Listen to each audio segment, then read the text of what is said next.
Okay, so today มื้อนี้สิพาเบิ่ง my everyday life ที่ว่าเฮาวันเฮ็ดหยังแต่ละมื้อแต่ละวันหั่นก็บ่แม่นเฮ็ดทุกมื้อดอกแต่ว่าเฮาก็เฮ็ดหลายเทื่อเนาะนี่ก็ได้สอบไปหาอีแม่ไปส่งลูกไปโรงเรียนแล้วหลังจากนั้นเฮ็ดหยังก็ก่อนสิมาตลาดเขาจะมีตลาดอยู่ so I hope you enjoy what I'm going to share with you. It's a little bit of my life, you know. With my mom going to the supermarket. อานามมาถึงบ้านอีแม่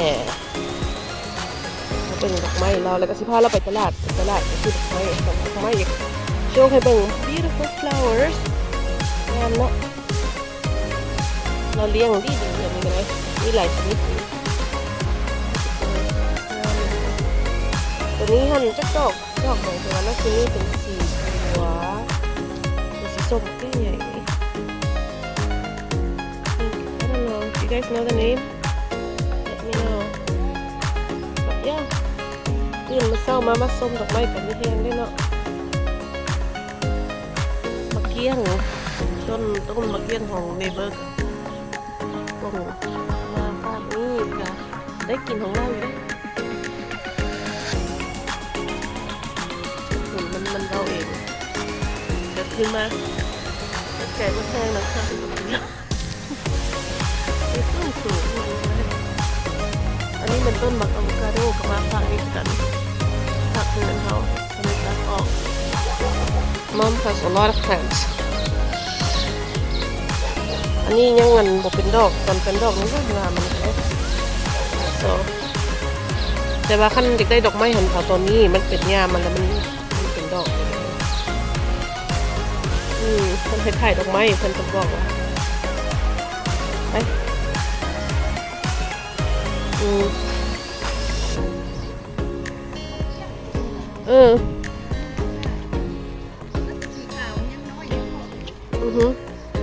ดอกไม้อีแม่ไปตลาดตู้พาตู้แม่ไปตลาดพวกแม่พวกน่าสิมาตัดหญ้าให้เพราะว่าอันตู้นั่นหันให้เราตัดเองแล้วแหละเหรอพาขั้นบตัดเป็นหญ้าแห้งแล้วมันกัดย่านไฟไหมแล้วมันกับบงามมันหก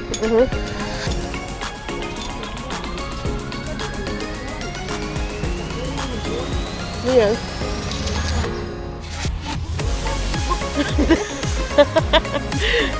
ไอแม่มาตลาดซูเปอร์อันนี้เห็นมันพยักมาหันแม่นถนนอันทูลารีกับเฟิร์สตัวนี้เด้อพักหญ้าสิทึกอยู่นี่หันHello Bajale. ¿Qué vende tamales? Ahorita cuando salga le compro, ¿sí?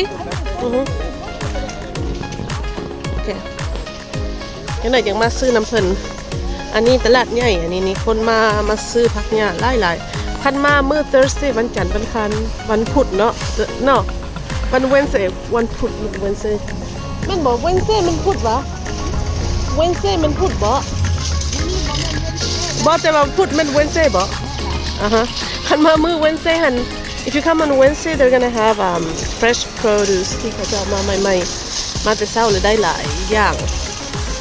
มื้อนี้หัน Thursday ก็สิมีอยู่ค่ะมื้อวานนี้ผักสดเงินหน่อยนึงบ่แม่เขาที่ยาวอะไรแล้วเขาที่จนมันเสียนั่นมันสีอันนะมันสิตุ้ยบ่เอาซักกินแนวอื่นเอาว่ามันบ่ยังให้เล่าอันนั้นดอกผักมันพิษพยาธิอานามอันเดอุ้ยพักหลายตอนนี้ตลาดนี้หันราคาพอฟังเนี่ยมองอื่นไม่อย่างกับแพงมีมักกะนามมักม่วงกับคนขายอันนามหน่วยละบ่หน่วยละโดน19ไม่อย่างก็ขึ้นได้ไม่อย่างก็แพงเดี๋ยวนี้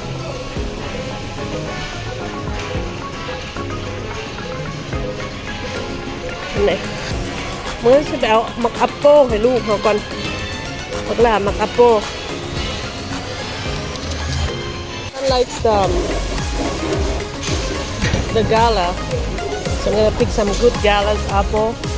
ดอน19 เซนต์มักกาลานี่อาหารหน่วยแดง so red like this that's good this is good I like it วันนี้ฮัน2 หน่วยต่อ99 เซนต์มักไม้แนวละอันเสียไปใส่อนามฮันผักเอามาคีวีหน่วยหนึงโอ้ยข้าวปลาตานอสจะได้มักพันเทนนี่อย่างนั้นจะได้อย่างนั้นแหละเจ้าไหมซื้อแต่มองไม้ซื้อแต่มองไม้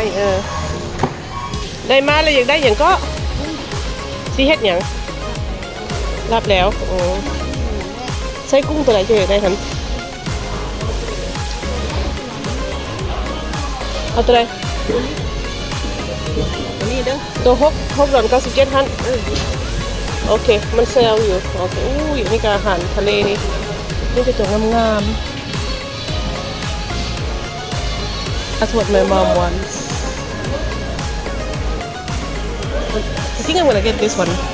349 47ตัวนี้ฮันพื้นอันทองป่ามันตัวนี้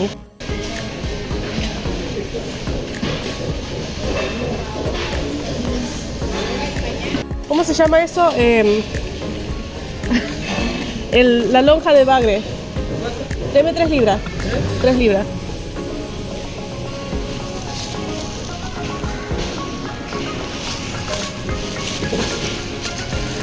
Camarón, ¿no?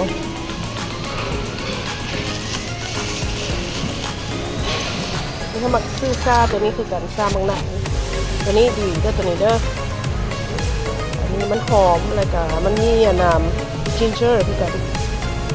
เอาเราที่สวนมันไม่ได้ใส่แต่มักนัดมันมีมักนัดผลกับ ginger โอเค I guess they don't have it next time อะไรพอแล้วเนาะวันนี้ไปเรียนคิวอนามมันเวลามาจ่ายเงินเลยเพย์เลยลงไลน์เนาะคันอยากได้ราคาถือก็ต้องอดทนหน่อยนึง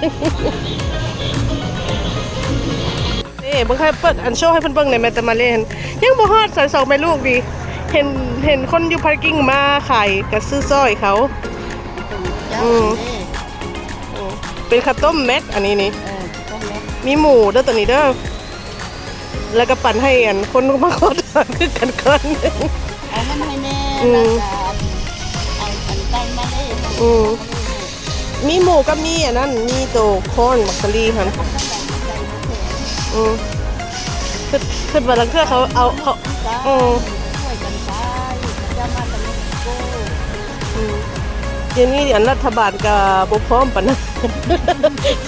หาเก็บคนอยู่ทางคนลาวคนอย่างว่าผู้สน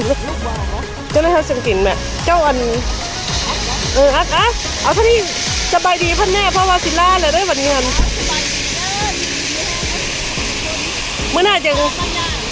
ไปเพื่อนนึงออกเพื่อนนึงเมื่อไหร่ยังสิพาไปเที่ยวอีกโอเคมีอย่างจะพบกันอยู่ YouTube เด้อนะ So after that I got my tamales อันนี้แม่นอนามที่เราบอกให้ฟังตัวนี้นี่แม่นอนามตัวหวานตัวนี้ฮันเดอร์ข้าวต้มแม็กอันนี้ฮันมีมักซารีนำ So ตอนนี้ที่เบิ่งอันข้าวต้มแล้วนี่